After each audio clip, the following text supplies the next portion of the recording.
You ever had that moment where you get supremely confident that things are fixed and good, and you figure, time for a road trip. It's going to be fine. Well, I'm an hour and a half from home in Athens, Ohio, and though my alternator charging light is not on, I don't seem to be charging. Don't seem to have any power at all, which is odd. Got all the way down here, no problems at all, and it's dead.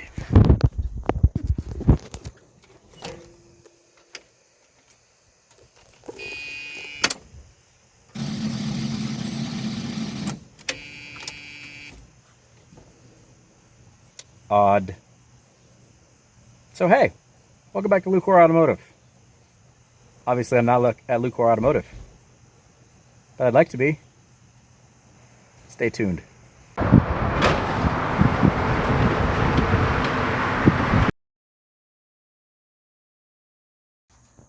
So how did I end up in this predicament? Well, I just finished Mopar Nationals, and it made it about 150 miles over that 2 days. And really never had any problems. I did have the one moment where the alternator light came on, but that was just momentarily when I pulled off the interstate. And the car seemed to still run fine, and I parked it, and it was started back up just fine. No alternator light ever came back on. Belt's still on the alternator, no big deal. So, let's come down here to visit my good friend Paul, and figured I need to put more miles on this car anyway, so take the AMC. And I got all the way to Lancaster, and it wouldn't restart. It makes that sound out of the starter solenoid, which is weird. Never has any problems while driving. And then as soon as the guy jumped me, bang, fired right back up, which is weird. So I got back down here, no problems whatsoever. Parked the car, hit the battery, or hit the starter. Nothing, which is weird. So, we ran over to my favorite store, and by favorite store I mean my least favorite store, Walmart, and we got ourselves a charger, and a multimeter, and a brand new Walmart battery. So, one way or another, this thing's going to start again, and then I have an hour and a half drive home back home. By the way, the sun is setting, and I'm not entirely sure how the light situation works on this car, because I've never driven it at night. So, it's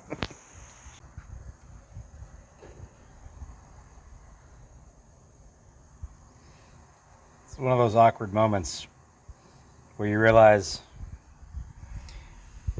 that starter solenoid and its mess of wiring could very well be our problem. Because 12.1 should definitely turn this thing over. Oh boy.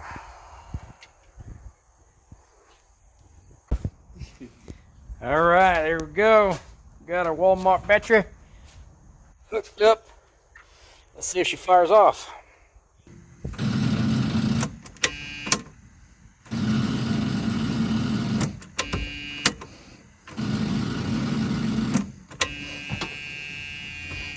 Come on!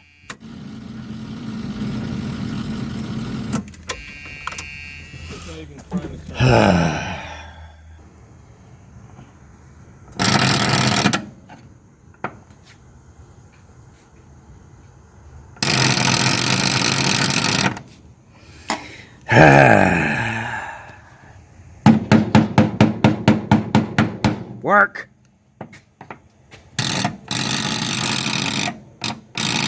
All right. Hit the key. This thing don't work. Okay.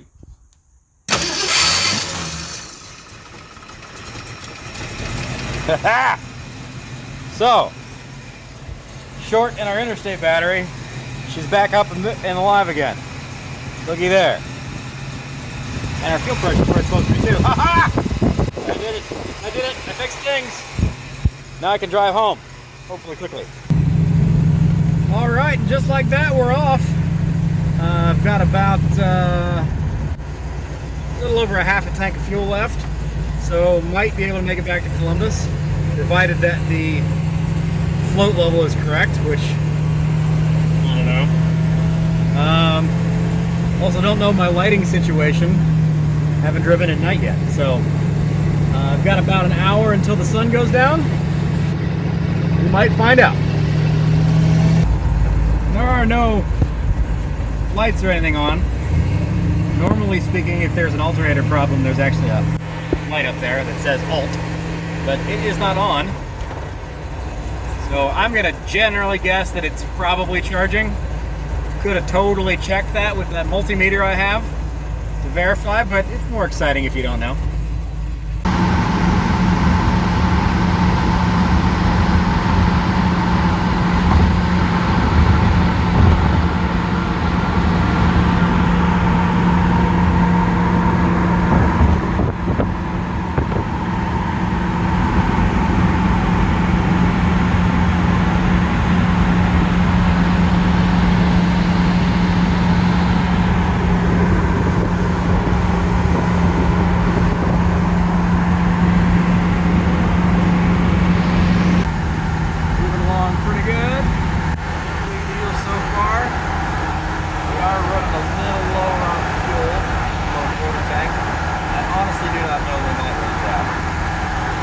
Concerning thing is that sky looks a whole lot like rain.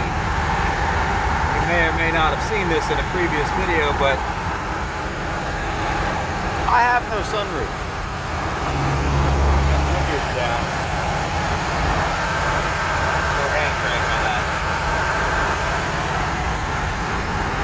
Let's just say that those are just dark clouds and not really. And then I've got enough fuel to make it all the way back home and put this car in the garage.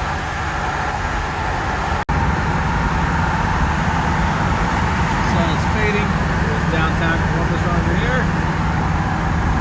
And this is definitely a point where I'm a little nervous on the fuel gauge. Again, I have no idea where the actual bottom of this tank is. I haven't been sitting in it. So, I guess we're learning. So that's good. No other way to figure this out. But at least it's there. And I'm almost back into downtown Columbus. Well, it makes it at least to there. That's still not empty. As you can tell, it's still running. So, I've made it home. We still don't know where the bottom of the tank is, but that's good.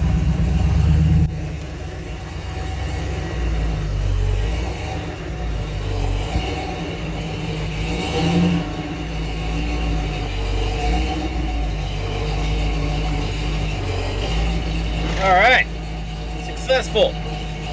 We'll take this story up tomorrow morning, or in a fade out and a fade back in.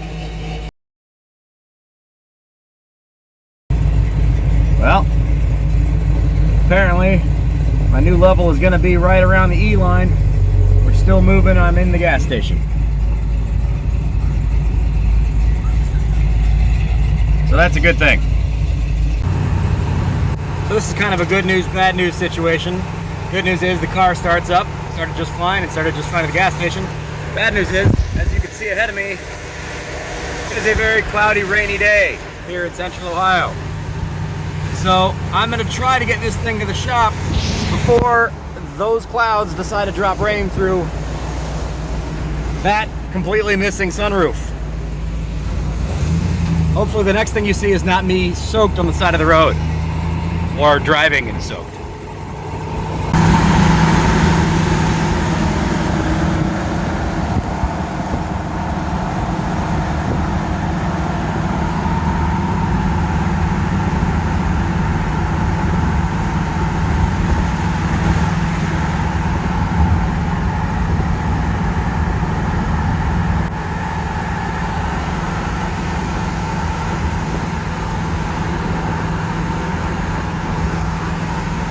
Weather, give me 20 minutes.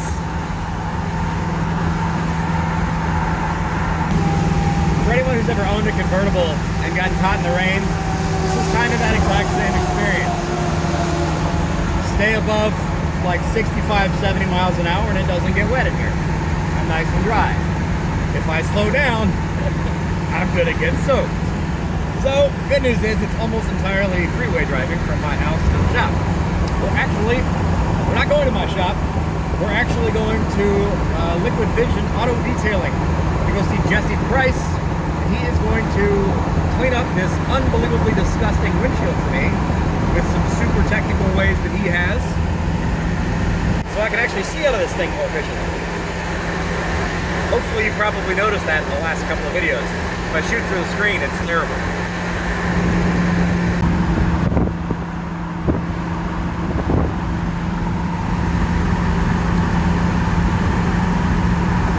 Come on, baby, hold up. Looks like I'm driving directly into rain. Oh no. And brake lights. Oh God. Okay, just on the right side. Thank you. Thank you, God. No atheists in a rainstorm, I guess, huh? Oh yeah, no, those are definitely brake lights. Oh, this is gonna be bad. This is gonna be real bad. Oh no.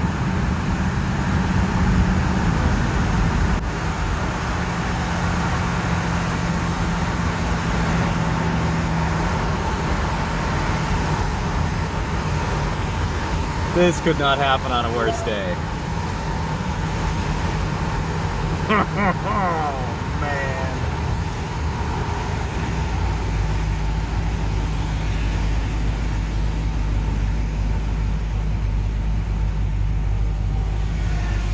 Yeah. Well, the good news is I'm free of the traffic. The bad news is it's definitely raining hard. Not good, not good. Not good. Ah! All right, so the rain has stopped, so that's good. And looks reasonably clear all the way to where I need to be in Plain City. Oddly, my brake light is now flashing, which has never happened before, so our old car's fun. Well, we have successfully arrived. Now, when I said that we wanted to do some windshield cleaning, if you could see these spots all over the windshield, it looks almost like camouflage. All this stuff. That's, I don't know. That's not my problem. That's Jesse's problem. But he thinks he can get rid of that.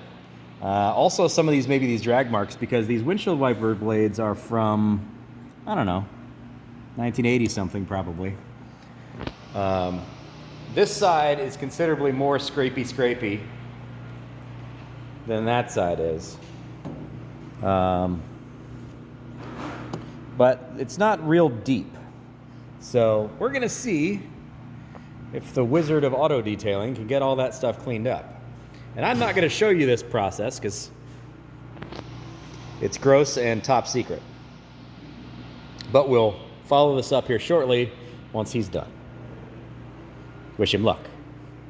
Let's take a look at this thing. How's she doing? Holy cow!